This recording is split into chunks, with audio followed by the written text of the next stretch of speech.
capita waste generation rate in the state of Himachal Pradesh is around 0.413 kilograms per day. It is also estimated that 60% of the waste generated ends up in landfills. With significant increase in the number of tourists every year,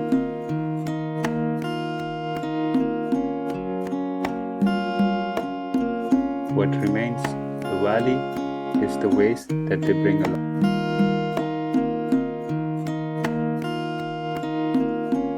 Having no other option left, we must abide by the rules of sustainability.